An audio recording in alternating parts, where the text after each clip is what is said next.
ನಮಸ್ಕಾರ ಫ್ರೆಂಡ್ಸ್. ಪರಿಸರಕ್ಕೆ ಸಂಬಂಧಪಟ್ಟ ಹಾಗೆ ಮಾದರಿ ಪ್ರಶ್ನೋತ್ತರಗಳನ್ನು ವಿಶ್ಲೇಷಣೆ ಮಾಡ್ಕೊತಾ ಬಂದಿದ್ದೀವಿ ಕಳೆದ 5 ಕ್ಲಾಸ್ಗಳಿಂದ.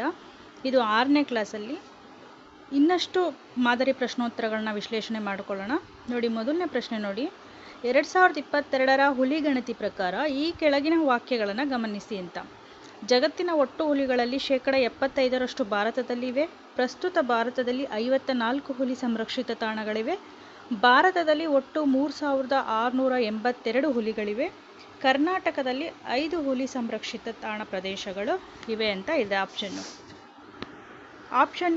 ಇವು ಪ್ರಶ್ನೆಗೆ ಸಂಬಂಧಪಟ್ಟಾಗೆ ಹುಲಿ ಗಣತಿ ಬಗ್ಗೆ ಸ್ವಲ್ಪ ನೋಡ್ಕೊಂಡು ಬರೋಣ.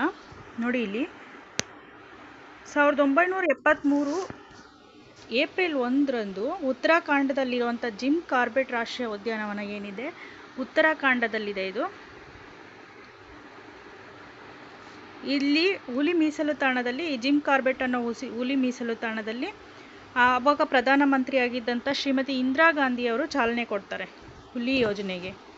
ಶ್ರೀಮತಿ ಇಂದಿರಾ ಗಾಂಧಿಯವರು ಏಪ್ರಿಲ್ 1, 1973 ಉತ್ತರಾಖಂಡದಲ್ಲಿರುವಂಥ ಜಿಮ್ ಕಾರ್ಬೆಟ್ ರಾಷ್ಟ್ರೀಯ ಉದ್ಯಾನವನದಲ್ಲಿ ಹುಲಿ ಯೋಜನೆಗೆ ಚಾಲನೆ ನೀಡ್ತಾರೆ. 2023ಕ್ಕೆ ಈ ಯೋಜನೆ ಶುರುವಾಗಿ 50 ವರ್ಷ ಆಗಿದೆ. ನೋಡಿ, 50 ವರ್ಷನ ಪೂರೈಸಿದೆ 2023ಕ್ಕೆ. ಈ ಹುಲಿ ಯೋಜನೆಯ ನಿರ್ದೇಶಕರು ಅಂತ ಕೈಲಾಶ್ ಸಂಕಾಲ ಅವ್ರನ್ನ ಕರೀತಾರೆ. ಹುಲಿ ಸಂರಕ್ಷಣೆಗೆ ಇವರು ನೀಡಿರುವಂಥ ಅಭೂತಪೂರ್ವ ಕೊಡುಗೆಗಳನ್ನು ಆಧರಿಸಿ ಇವರನ್ನು ಟೈಗರ್ ಮ್ಯಾನ್ ಆಫ್ ಇಂಡಿಯಾ ಅಂತಲೂ ಕರೀತಾರೆ. ಟೈಗರ್ ಮ್ಯಾನ್ ಆಫ್ ಇಂಡಿಯಾ ಹುಲಿ ಯೋಜನೆಯ ಮೊದಲ ನಿರ್ದೇಶಕರು ಕೈಲಾಶ್ ಸಂಕಾಲ ಅವರು ಆಗಿರ್ತಾರೆ. ಇನ್ನು NTCA ಅನ್ನೋದು ನೋಡಿ, ನ್ಯಾಷನಲ್ ಟೈಗರ್ ಕನ್ಸರ್ವೇಷನ್ ಅಥಾರಿಟಿ ಅಂತ. ವನ್ಯಜೀವಿ ಸಂರಕ್ಷಣೆ ಕಾಯ್ದೆಯಡಿ ರಾಜ್ಯ ಸರ್ಕಾರಗಳು ರಾಷ್ಟ್ರೀಯ ಹುಲಿ ಸಂರಕ್ಷಣಾ ಪ್ರಾಧಿಕಾರದ ಒಂದು ಈ NTCA ಅಂದರೆ ನ್ಯಾಷನಲ್ ಟೈಗರ್ ಕನ್ಸರ್ವೇಷನ್ ಅಥಾರಿಟಿ ಒಂದು ಅನುಮತಿ ಪಡ್ಕೊಂಡು ರಾಜ್ಯ ಸರ್ಕಾರಗಳು ಹುಲಿ ಮೀಸಲು ತಾಣಗಳನ್ನ ಘೋಷಣೆ ಮಾಡ್ತವೆ. ರಾಜ್ಯ ಸರ್ಕಾರಗಳು ಘೋಷಣೆ ಮಾಡ್ತವೆ. ಹುಲಿ ಮೀಸಲು ಪ್ರದೇಶಗಳನ್ನು ಯಾರು ಘೋಷಣೆ ಮಾಡ್ತಾರೆ? ಕೇಂದ್ರ ಸರ್ಕಾರನ, ರಾಜ್ಯ ಸರ್ಕಾರನ ಅಂತ ಕೇಳ್ಬೋದು. ರಾಜ್ಯ ಸರ್ಕಾರ ಘೋಷಣೆ ಮಾಡುತ್ತೆ. ಯಾವುದರ ಅನುಮತಿ ಪಡೆದು ಅಂತಂದರೆ NTCA, ವನ್ಯಜೀವಿ ಸಂರಕ್ಷಣಾ ಕಾಯ್ದೆ, ನ್ಯಾಷನಲ್ ಟೈಗರ್ ಕನ್ಸರ್ವೇಷನ್ ಅಥಾರಿಟಿ, ಇದರ ಒಂದು ಹುಲಿ ಸಂರಕ್ಷಣಾ ಪ್ರಾಧಿಕಾರದ ಒಂದು ಅನುಮತಿಯನ್ನು ಪಡೆದು ರಾಜ್ಯ ಸರ್ಕಾರಗಳು ಹುಲಿ ಮೀಸಲು ತಾಣಗಳನ್ನು ಘೋಷಣೆ ಮಾಡ್ತಾರೆ. ವಿಶ್ವ ಹುಲಿ ಸಂರಕ್ಷಣಾ ದಿನ ಅಂತ ಜುಲೈ 29ನ್ನು ಆಚರಣೆ ಮಾಡ್ತಾರೆ. ಜುಲೈ 29 ವಿಶ್ವ ಹುಲಿ ಸಂರಕ್ಷಣಾ ದಿನ.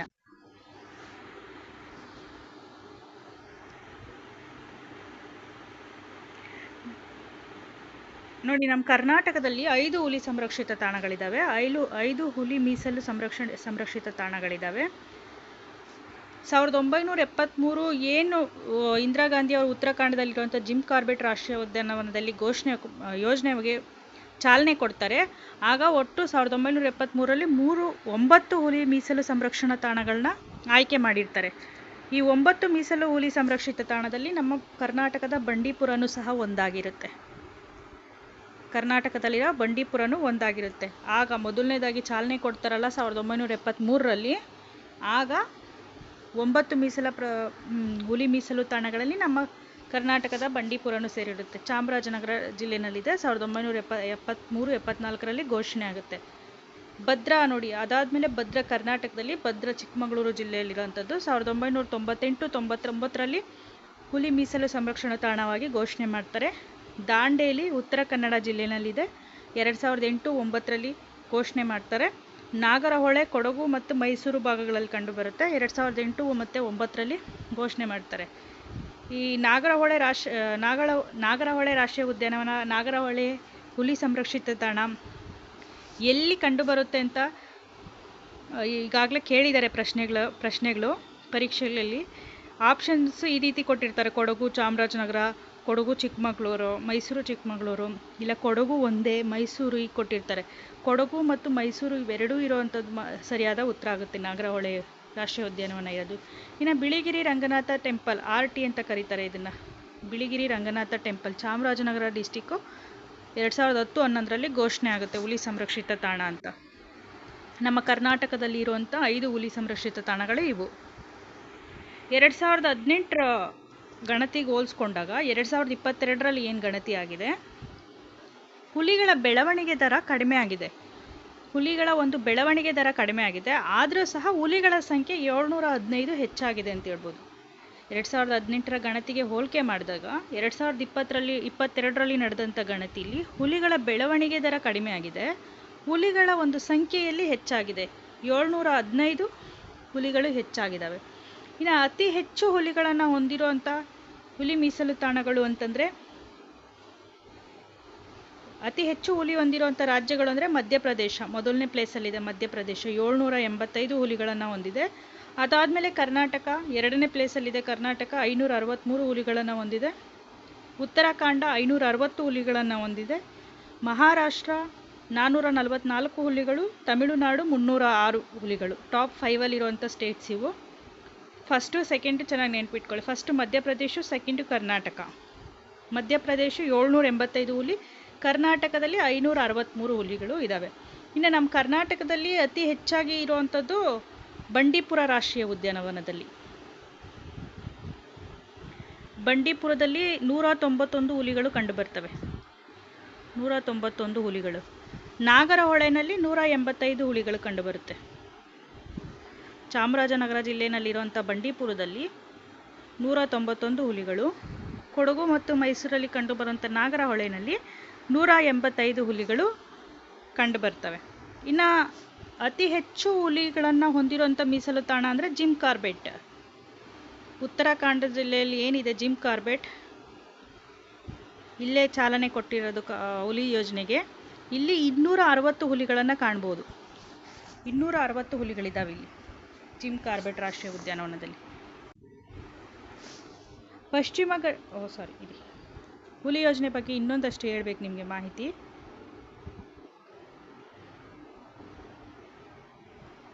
ನಮ್ಮ ಜಗತ್ತಿನಲ್ಲಿರುವಂಥ ಒಟ್ಟು ಹುಲಿಗಳಲ್ಲಿ 75% ಹುಲಿಗಳು ನಮ್ಮ ಭಾರತದಲ್ಲೇ ಇದ್ದಾವೆ. ಹೌದು, ನಿಜ, ಇದು ಸರಿಯಾಗಿದೆ ಉತ್ತರ. ಪ್ರಸ್ತುತ ಭಾರತದಲ್ಲಿ 54 ಹುಲಿ ಸಂರಕ್ಷಿತ ತಾಣಗಳಿದ್ದಾವೆ. ಹೌದು, 54 ಸಂರಕ್ಷಿತ ತಾಣಗಳಿದ್ದಾವೆ. ಇತ್ತೀಚೆಗೆ ಮಧ್ಯಪ್ರದೇಶದ ಒಂದು ವೀರಾಂಗಣ ದುರ್ಗಾವತಿ ಪ್ರದೇಶನ 54ನೇ ಹುಲಿ ಸಂರಕ್ಷಿತ ತಾಣವಾಗಿ ಘೋಷಣೆ ಮಾಡ್ತಾರೆ. ಇದು 54ನೇ ಒಂದು ಹುಲಿ ಸಂರಕ್ಷಿತ ತಾಣ. ಇದು ವೀರಾಂಗಣ ದುರ್ಗಾವತಿ ಪ್ರದೇಶ ಅಂತ ಮಧ್ಯಪ್ರದೇಶದಲ್ಲಿ ಕಂಡುಬರುತ್ತೆ. 54ನೇ ಹುಲಿ ಸಂರಕ್ಷಿತ ತಾಣ. ಭಾರತದಲ್ಲಿ ಒಟ್ಟು 3682 ಹುಲಿಗಳಿವೆ. 2022ರ ಒಂದು ಹುಲಿ ಯೋಜನೆಯಲ್ಲಿ ನಡೆದಿರುವಂಥ ಗಣತಿನಲ್ಲಿ ಒಟ್ಟು ಭಾರತದಲ್ಲಿ 3682 ಹುಲಿಗಳಿದ್ದಾವೆ. ಕರ್ನಾಟಕದಲ್ಲಿ ಈಗಾಗಲೇ ಹೇಳಿದ್ದೀನಿ 5 ಹುಲಿ ಸಂರಕ್ಷಿತ ತಾಣಗಳು ಇದ್ದಾವೆ. ಈ 4 ಉತ್ತರಗಳು ಸಹ ಸರಿಯಾಗಿದ್ದಾವೆ ಹುಲಿ ಗಣತಿಗೆ ಹೋಲಿಸ್ಕೊಂಡಾಗ. ಇದಿಷ್ಟು ಹುಲಿ ಗಣತಿ ಬಗ್ಗೆ, ಹುಲಿ ಯೋಜನೆ ಬಗ್ಗೆ. ಹುಲಿ ಯೋಜನೆ ಯಾವಾಗ 50 ವರ್ಷ ಪೂರೈಸಿತು ಅಂತ ಕೇಳ್ಬೋದು. 2023ಕ್ಕೆ 50 ವರ್ಷ ಪೂರೈಸಿದೆ ಹುಲಿ ಯೋಜನೆ. ಪಶ್ಚಿಮ ಘಟ್ಟಗಳಿಗೆ ಸಂಬಂಧಪಟ್ಟಾಗ ನೋಡಿ, ಪಶ್ಚಿಮ ಘಟ್ಟ ಪರಿಸರ ವ್ಯವಸ್ಥೆ ಬಗ್ಗೆ ಈ ಹೇಳಿಕೆಗಳನ್ನು ಗಮನಿಸಿ. ಪಶ್ಚಿಮ ಘಟ್ಟಗಳ ಸುಮಾರು 36% ಪ್ರದೇಶ ಪರಿಸರ ಸೂಕ್ಷ್ಮ ಪ್ರದೇಶ ಅಂತ ಘೋಷಣೆ ಮಾಡಿದ್ದಾರೆ.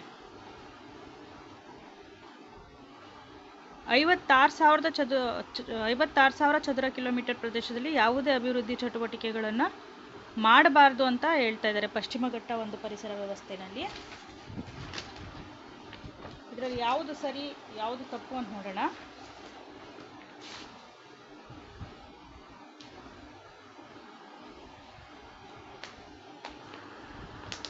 ಮೊದಲಿಗೆ ಪಶ್ಚಿಮ ಘಟ್ಟಗಳಿಗೆ ಸಂಬಂಧಪಟ್ಟಂಥ ವರದಿಗಳು ನೋಡ್ಬಿಡೋಣ. ಮಾಧವ್ ಗಾಡ್ಗಿಲ್ ಮತ್ತು ಕಸ್ತೂರಿ ರಂಗನ್ ಅನ್ನೋ 2 ವರದಿಗಳು ಪಶ್ಚಿಮ ಘಟ್ಟಗಳಿಗೆ ಸಂಬಂಧಪಟ್ಟಿರುವಂಥ ವರದಿಗಳು. ಗಾಡ್ಗಿಲ್ ವರದಿನಲ್ಲಿ ಏನು ಹೇಳುತ್ತೆ ನೋಡಿ. ಗಾಡ್ಗಿಲ್ ಅವರು, ಮಾಧವ್ ಗಾಡ್ಗಿಲ್ ಅನ್ನೋರು, ಇವರ ಒಂದು ಸಮಿತಿನ 2010ರಲ್ಲಿ ನೇಮಕ ಮಾಡ್ತಾರೆ.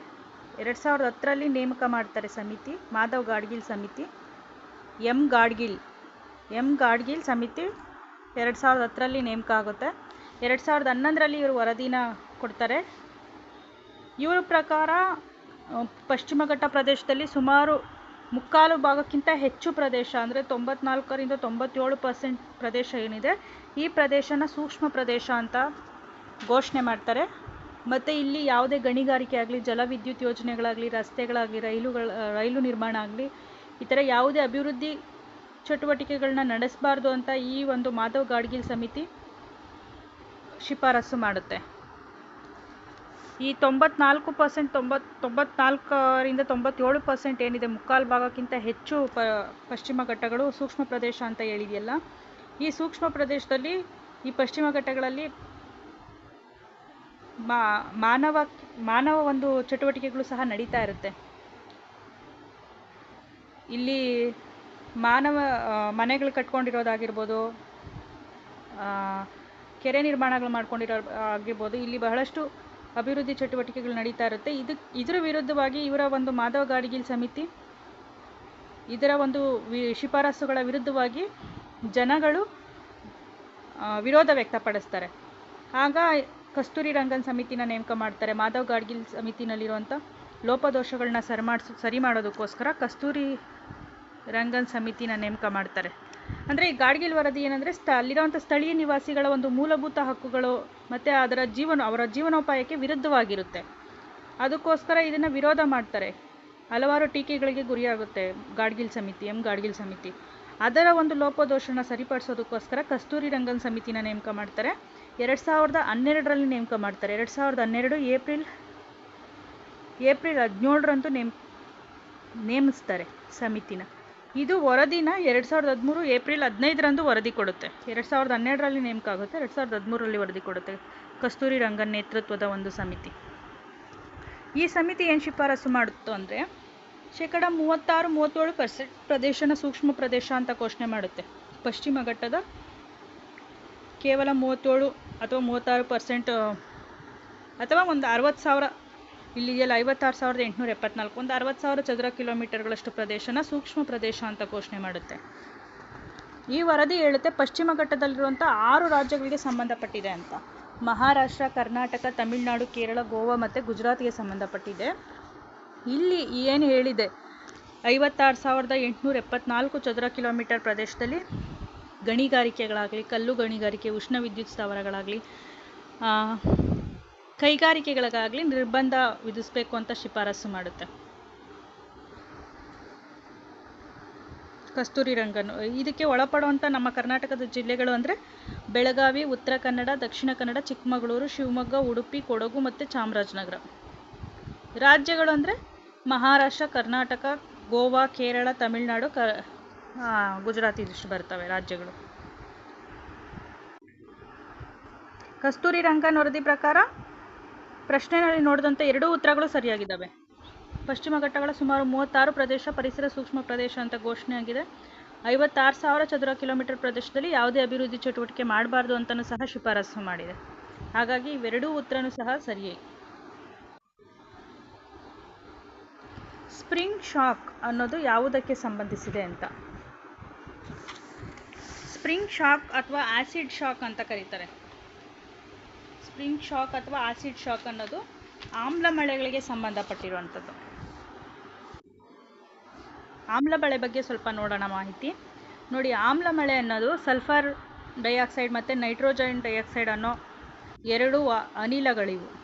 ಈ 2 ಅನಿಲಗಳು ವಾತಾವರಣದಲ್ಲಿರುವಂಥ ನೀರಾವಿ ಜೊತೆಗೆ ವರ್ತಿಸಿ ಅಲ್ಲಿ ಸಲ್ಫೂರಿಕ್ ಆಮ್ಲ, ನೈಟ್ರಿಕ್ ಮತ್ತು ನೈಟ್ರೇಸಿಕ್ ಆಸಿಡ್ಗಳಾಗಿ ಮಳೆ ನೀರಲ್ಲಿ ಕರಗಿ ಭೂಮಿಗೆ ಬೀಳುತ್ತೆ. ಇದನ್ನೇ ಆಮ್ಲ ಮಳೆ ಅಂತ ಕರೀತಾರೆ. ಅಂದರೆ ಈಗ ಕಲ್ಲಿದ್ದಲು, ಪೆಟ್ರೋಲಿಯಂ ಉತ್ಪನ್ನಗಳು, ಪಳೆಯುಳಿಕೆ ಇಂಧನಗಳನ್ನ ದಹಿಸಿದಾಗ ಕೈಗಾರಿಕೆಗಳಿಂದ ಬಹಳಷ್ಟು ಸಲ್ಫರ್ ಮತ್ತು ನೈಟ್ರೋಜನ್ ಅಂಶಗಳು ಬಿಡುಗಡೆ ಆಗುತ್ತೆ ವಾತಾವರಣಕ್ಕೆ. ಈ ಬಿಡುಗಡೆ ಆದಂಥ ಅನಿಲಗಳು ಏನಿದೆ, ಇವು ವಾತಾವರಣದಲ್ಲಿರುವಂಥ ನೀರಾವಿಯೊಂದಿಗೆ ವರ್ತಿಸಿ ಸಲ್ಫೂರಿಕ್ ಆಮ್ಲ, ಸಲ್ಫರಸ್, ನೈಟ್ರಿಕ್ ಆಮ್ಲಗಳಾಗಿ ಪರಿವರ್ತನೆಗೊಂಡು, ಈ ಪರಿವರ್ತನೆಗೊಂಡಂಥ ಆಮ್ಲಗಳು ಮಳೆ ಬರೋ ಸಮಯದಲ್ಲಿ ಮಳೆ ನೀರಲ್ಲಿ ಕರಗಿ ಆಮ್ಲಗಳ ರೂಪದಲ್ಲಿ ಬೀಳುವಂಥದ್ದೇ ಆಮ್ಲ ಮಳೆ.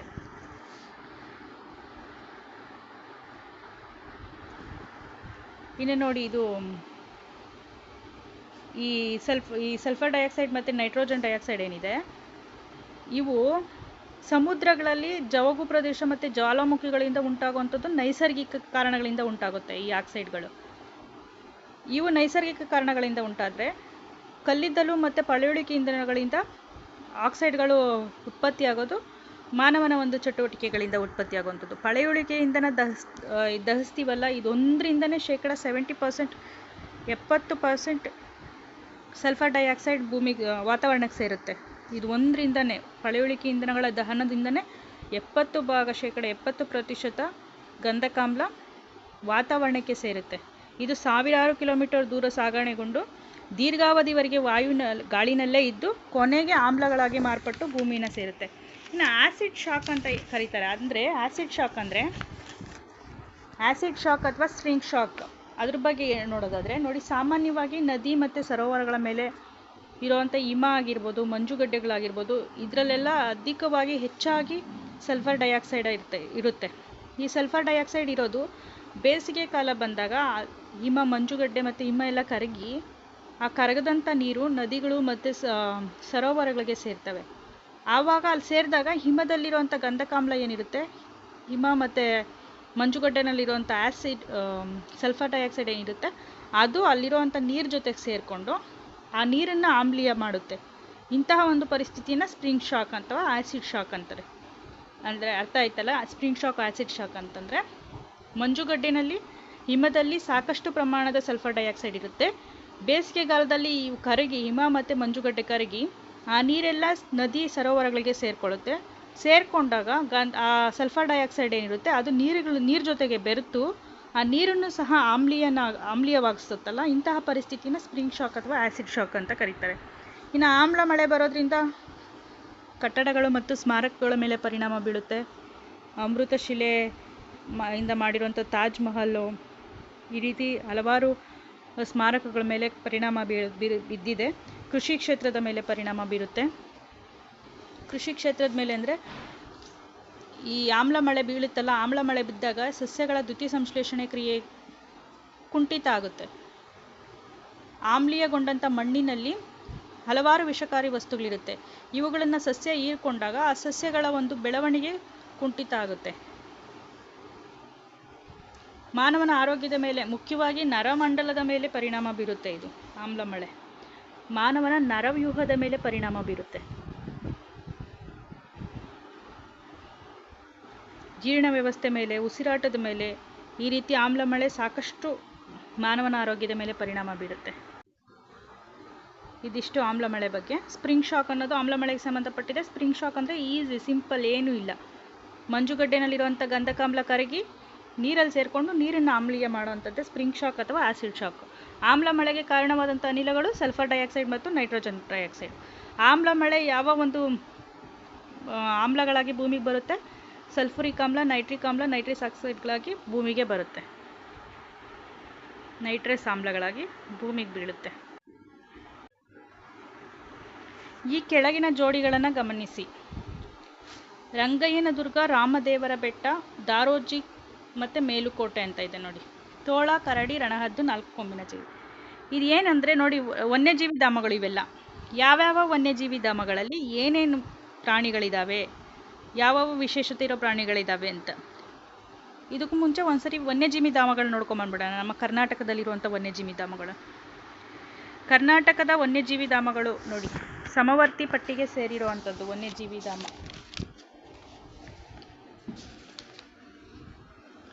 ಸಮವರ್ತಿ ಪಟ್ಟಿಗೆ ಸೇರಿದೆ.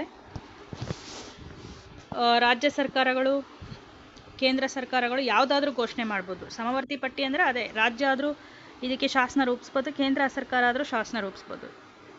ವನ್ಯಜೀವಿ ಅನ್ನೋದು ಸಮವರ್ತಿ ಪಟ್ಟಿಗೆ ಸೇರಿದೆ. ವನ್ಯಜೀವಿ ಸಂರಕ್ಷಣೆ ಕಾಯ್ದೆ ಏನಿದೆ 1972, ಈ ಕಾಯ್ದೆಯಡಿ ವನ್ಯಜೀವಿ ಧಾಮಗಳನ್ನು ರಾಜ್ಯ ಸರ್ಕಾರ ಅಥವಾ ಕೇಂದ್ರ ಸರ್ಕಾರ ಘೋಷಣೆ ಮಾಡುತ್ತೆ. ರಾಷ್ಟ್ರೀಯ ವನ್ಯಜೀವಿ ದಿನ ಅಂತ ಮಾರ್ಚ್ 3 ಆಚರಣೆ ಮಾಡ್ತಾರೆ. ಈ ವನ್ಯಜೀವಿ ಧಾಮಗಳ ಗಡಿನ ಬದಲಾಯಿಸುವಂಥ ಹಕ್ಕು ರಾಷ್ಟ್ರೀಯ ವನ್ಯಜೀವಿ ಮಂಡಳಿ NBWಗಿದೆ. NBW ಮುಖ್ಯ ಕಾರ್ಯ ಅಂತಂದರೆ ವನ್ಯಜೀವಿ ಧಾಮಗಳ ಗಡಿಯನ್ನು ಬದಲಾಯಿಸುವಂಥದ್ದು. ಗಡಿ ಬದಲಾವಣೆಯ ಒಂದು ಹಕ್ಕು ರಾಷ್ಟ್ರೀಯ ವನ್ಯಜೀವಿ ಧಾಮ ಮಂಡಳಿಗೆ ಮಾತ್ರ ಇದೆ. ವನ್ಯಜೀವಿ ಧಾಮಗಳ ಮೇಲ್ವಿಚಾರಣೆ ಮತ್ತು ನಿಯಂತ್ರಣಕ್ಕೆ ರಾಜ್ಯ ಸರ್ಕಾರ ಮುಖ್ಯ ವನ್ಯಜೀವಿ ಪಾಲಕನನ್ನು ನೇಮಿಸುತ್ತೆ. ಕೇಂದ್ರ ಸರ್ಕಾರ ಘೋಷಣೆ ಮಾಡಿರುವಂಥ ವನ್ಯಜೀವಿ ಧಾಮಗಳಿಗೆ ನಿರ್ದೇಶಕರನ್ನು ನೇಮಿಸುತ್ತೆ. ಡೈರೆಕ್ಟರ್ನ ನೇಮಕ ಮಾಡುತ್ತೆ ಕೇಂದ್ರ ಸರ್ಕಾರ. ನಮ್ಮ ಕರ್ನಾಟಕದಲ್ಲಿರುವಂಥ ವನ್ಯಜೀವಿ ಅಭಯಾರಣ್ಯಗಳನ್ನು ನೋಡ್ಕೊಂಡು ಹೋಗೋಣ. 38 ಅಭಯಾರಣ್ಯಗಳಿದ್ದಾವೆ. ರಾಮದೇವರ ಬೆಟ್ಟ, ಇಲ್ಲಿ ಆಪ್ಷನ್ಸಲ್ಲಿರೋದು ಮೊದಲು ನೋಡ್ಬಿಡೋಣ. ರಾಮದೇವರ ಬೆಟ್ಟ ನೋಡಿ, ರಣಹದ್ದು ಧಾಮ ಅಂತ ಕರೀತಾರೆ, ರಾಮನಗರ ಜಿಲ್ಲೆನಲ್ಲಿದೆ. ಮೇಲುಕೋಟೆ ತೋಳ ವನ್ಯಧಾಮ ಮಂಡ್ಯ ಜಿಲ್ಲೆನಲ್ಲಿದೆ. ದಾರೋಜಿ ಕರಡಿಧಾಮ ಬಳ್ಳಾರಿನಲ್ಲಿದೆ. ಇದು ಏಷ್ಯಾದ ಮೊದಲ ಸ್ಲಾತ್ ಅಂತ ಕರೀತಾರೆ, ಏಷ್ಯಾದ ಮೊದಲ ಸ್ಲಾತ್ ಕರಡಿಗಳ ಅಭಯಾರಣ್ಯ. ರಂಗಯ್ಯನದುರ್ಗ 4 ಕೊಂಬಿನ ಚಿಗರಿ ದಾವಣಗೆರೆನಲ್ಲಿದೆ.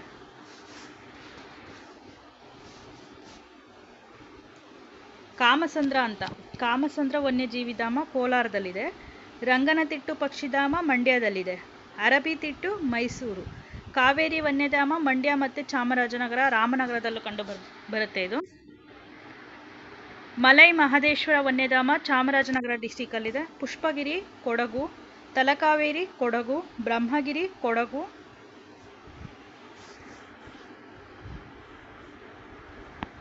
ಕೊಡಗುನಲ್ಲಿ 3 ಇದಾವೆ ನೋಡಿ, ಪುಷ್ಪಗಿರಿ, ತಲಕಾವೇರಿ, ಬ್ರಹ್ಮಗಿರಿ. ಸೋಮೇಶ್ವರ ವನ್ಯಧಾಮ ಉಡುಪಿ. ಮೂಕಾಂಬಿಕಾ ವನ್ಯಧಾಮ ಉಡುಪಿ. ಅತ್ತಿವೇರಿ ಪಕ್ಷಿಧಾಮ ಉತ್ತರ ಕನ್ನಡ. ಶೆಟ್ಟಿಹಳ್ಳಿ ವನ್ಯಧಾಮ ಶಿವಮೊಗ್ಗ. ಶರಾವತಿ ಕಣಿವೆ ವನ್ಯಧಾಮ ಶಿವಮೊಗ್ಗ. ಗುಡವಿ ಪಕ್ಷಿಧಾಮ ಶಿವಮೊಗ್ಗ. ಶಿವಮೊಗ್ಗದಲ್ಲಿ 3: ಶೆಟ್ಟಿಹಳ್ಳಿ ವನ್ಯಧಾಮ, ಶರಾವತಿ ಕಣಿವೆ ವನ್ಯಧಾಮ, ಗುಡವಿ ಪಕ್ಷಿಧಾಮ. ಮತ್ತು ದಾಂಡೇಲಿ ಉತ್ತರ ಕನ್ನಡ. ರಾಣಿಬೆನ್ನೂರು ಕೃಷ್ಣಮೃಗಧಾಮ ಅಂತ ಕರೀತಾರೆ, ಹಾವೇರಿನಲ್ಲಿ. ಕಪ್ಪತಗುಡ್ಡ ವನ್ಯಧಾಮ ಗದಗದಲ್ಲಿ. ಗುಡನಕೋಟೆ ಕರಡಿಧಾಮ ಬಳ್ಳಾರಿ. ಜೋಗಿಮಟ್ಟಿ ವನ್ಯಧಾಮ ಚಿತ್ರದುರ್ಗ. ನುಗು ವನ್ಯಧಾಮ ಮೈಸೂರಲ್ಲಿದೆ. ಭೀಮಗಢ್ ವನ್ಯಧಾಮ ಬೆಳಗಾವಿನಲ್ಲಿದೆ. ಘಟಪ್ರಭಾ ವನ್ಯಧಾಮ ಬೆಳಗಾವಿ. ಎಡಹಳ್ಳಿ ಜಿಂಕಾರ ವನ್ಯಧಾಮ ಬಾಗಲಕೋಟೆ. ಚಿಂಚೋಳಿ ವನ್ಯಧಾಮ ಕಲಬುರಗಿ. ತಿಮ್ಲಾಪುರ ಕರಡಿ ವನ್ಯಧಾಮ ತುಮಕೂರು. ಬುಕ್ಕಾಪಟ್ಟಣ ಚಿಂಕಾರ ವನ್ಯಧಾಮ ಅನ್ನೋದು ತುಮಕೂರು. BRT ಹುಲಿ ಸಂರಕ್ಷಿತ ತಾಣ ಅಂತ ಕರೀತಾರೆ, ಚಾಮರಾಜನಗರದಲ್ಲಿದೆ. ಭದ್ರಾ ಹುಲಿ ಸಂರಕ್ಷಿತ ತಾಣ ಚಿಕ್ಕಮಗಳೂರಿನಲ್ಲಿದೆ. ಉತ್ತರ ಗುಡ್ಡೆ ಅರಣ್ಯ ಚಿತ್ರದುರ್ಗದಲ್ಲಿದೆ. ಕಾವೇರಿ ವಿಸ್ತರಿತ ವನ್ಯಧಾಮ ಚಾಮರಾಜನಗರ. ಗುದೆಕೋಟೆ ವಿಸ್ತರಿತ ವನ್ಯಧಾಮ ಬಳ್ಳಾರಿ. ಅರಸೀಕೆರೆ ಸ್ಲಾತ್ ಕರಡಿಧಾಮ ಹಾಸನ. ಬಂಕಾಪುರ ನವಿಲುಧಾಮ ಹಾವೇರಿ ಜಿಲ್ಲೆಯಲ್ಲಿ ಇದ್ದಾವೆ. ಇವಿಷ್ಟು ನಮ್ಮ ಕರ್ನಾಟಕದಲ್ಲಿರುವಂಥ ಅಭಯಾರಣ್ಯಗಳು ಅಥವಾ ವನ್ಯಜೀವಿ ಧಾಮಗಳು. ಸಮುದಾಯ ಮೀಸಲು ಬಗ್ಗೆ ನೋಡ್ಬಿಡೋಣ, ಹಾಗೆ ಕಮ್ಯುನಿಟಿ ರಿಸರ್ವ್. ಯಾಕಂದರೆ ನಮ್ಮ ಕರ್ನಾಟಕದಲ್ಲಿರೋದು ಒಂದೇ ಸಮುದಾಯ ಮೀಸಲು ಪ್ರದೇಶ. ಕರ್ನಾಟಕದ ಏಕೈಕ ಸಮುದಾಯ ಮೀಸಲು ಪ್ರದೇಶ ಅಂದರೆ ಕೊಕ್ಕರೆಬೆಳ್ಳೂರು, ಮಂಡ್ಯ ಜಿಲ್ಲೆನಲ್ಲಿರೋಂಥದ್ದು.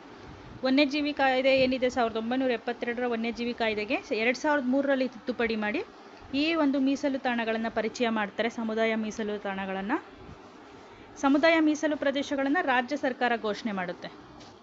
ರಾಜ್ಯ ಸರ್ಕಾರಗಳು ಯಾವುದೇ ಸಮುದಾಯ ಪ್ರದೇಶ ಅಥವಾ ಖಾಸಗಿ ಭೂಮಿಯನ್ನು ಸಮುದಾಯ ಮೀಸಲು ಪ್ರದೇಶ ಅಂತ ಘೋಷಣೆ ಮಾಡುವಂಥ ಹಕ್ಕು ರಾಜ್ಯ ಸರ್ಕಾರಗಳಿಗಿರುತ್ತೆ. ಒಂದು ಪ್ರದೇಶದಲ್ಲಿರುವಂಥ ವನ್ಯಜೀವಿಗಳಾಗಿರ್ಬೋದು ಅಥವಾ ವಿಶಿಷ್ಟ ಸಂಪ್ರದಾಯಗಳಾಗಿರ್ಬೋದು, ಸಂಸ್ಕೃತಿ ಮತ್ತು ಆಚರಣೆಗಳನ್ನು ಸಂರಕ್ಷಿಸಲು ಸಮುದಾಯ ಮೀಸಲು ಅಂತ ಘೋಷಣೆ ಮಾಡ್ಬೋದು. ಆ ಪ್ರದೇಶದಲ್ಲಿರುವಂಥ ವನ್ಯಜೀವಿಗಳನ್ನಾಗಿರ್ಬೋದು, ಅಲ್ಲಿ ಆಚರಿಸುವಂಥ ವಿಶೇಷ ಆಚರಣೆಗಳಾಗಿರ್ಬೋದು, ವಿಶಿಷ್ಟ ಸಂಪ್ರದಾಯಗಳಾಗಿರ್ಬೋದು, ಅಂತಹ ಒಂದು ಸಮುದಾಯ ಮೀಸಲು ಪ್ರದೇಶ ಅಂತ ಅಂತಹ ಒಂದು ಪ್ರದೇಶವನ್ನು ಘೋಷಣೆ ಮಾಡ್ಬೋದು. ಇದು ಯಾವುದೇ ರಾಷ್ಟ್ರೀಯ ಉದ್ಯಾನವನ ಆಗಿರಬಾರ್ದು, ವನ್ಯಜೀವಿ ಧಾಮ ಆಗಿರಬಾರ್ದು, ಸಂರಕ್ಷಣಾ ಮೀಸಲು ಪ್ರದೇಶ ಆಗಿರಬಾರ್ದು. ಅಂಥ ಒಂದು ಪ್ರದೇಶನ ಮಾತ್ರ ಸಮುದಾಯ ಮೀಸಲು ಪ್ರದೇಶ ಅಂತ ಘೋಷಣೆ ಮಾಡ್ಬೋದು. ಸಮುದಾಯ ಮೀಸಲುಗಳು ಏನು? ಅಲ್ಲಿನ ಜನರ ಮತ್ತು ಸಾಮಾಜಿಕ ಆರ್ಥಿಕ ಜೀವನವನ್ನು ಉತ್ತಮಪಡಿಸೋದ್ರ ಜೊತೆಗೆ ವನ್ಯಜೀವಿಗಳನ್ನು ಸಹ ಸಂರಕ್ಷಣೆ ಮಾಡುವಂತಿರಬೇಕು. ಆ ಥರ ಸಮುದಾಯ ಮೀಸಲು ಪ್ರದೇಶ ಇರಬೇಕು. ಸಮುದಾಯ ಮೀಸಲು ನಿರ್ವಹಣಾ ಸಮಿತಿ ಇವುಗಳನ್ನು ಮೇಲ್ವಿಚಾರಣೆ ಮಾಡುತ್ತೆ. ಇನ್ನು ನಮ್ಮ ಕರ್ನಾಟಕದಲ್ಲಿರುವಂಥ ಏಕೈಕ ಸಮುದಾಯ ಮೀಸಲು ಪ್ರದೇಶ ಅಂದರೆ ಕೊಕ್ಕರೆಬೆಳ್ಳೂರು, ಮಂಡ್ಯ ಜಿಲ್ಲೆಯಲ್ಲಿರುವಂಥದ್ದು.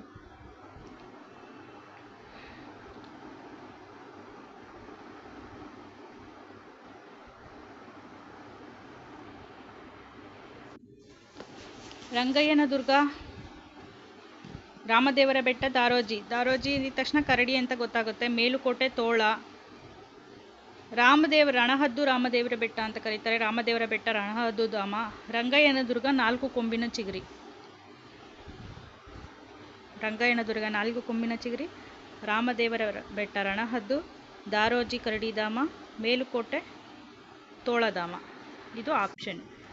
ಇದಿಷ್ಟು ಈಗ ನೋಡಿದ್ವಿ. ಇನ್ನು ರಾಷ್ಟ್ರೀಯ ಉದ್ಯಾನವನಗಳ ಬಗ್ಗೆ ಮತ್ತು ಸಂರಕ್ಷಣಾ ಮೀಸಲು ಪ್ರದೇಶಗಳಿದ್ದಾವೆ, ಅದ್ರ ಬಗ್ಗೆನೂ ನಾವು ಮುಂದಿನ ಕ್ಲಾಸಲ್ಲಿ ನೋಡ್ತಾ ಹೋಗೋಣ ಪ್ರಶ್ನೆಗಳಲ್ಲಿ. ಧನ್ಯವಾದಗಳು.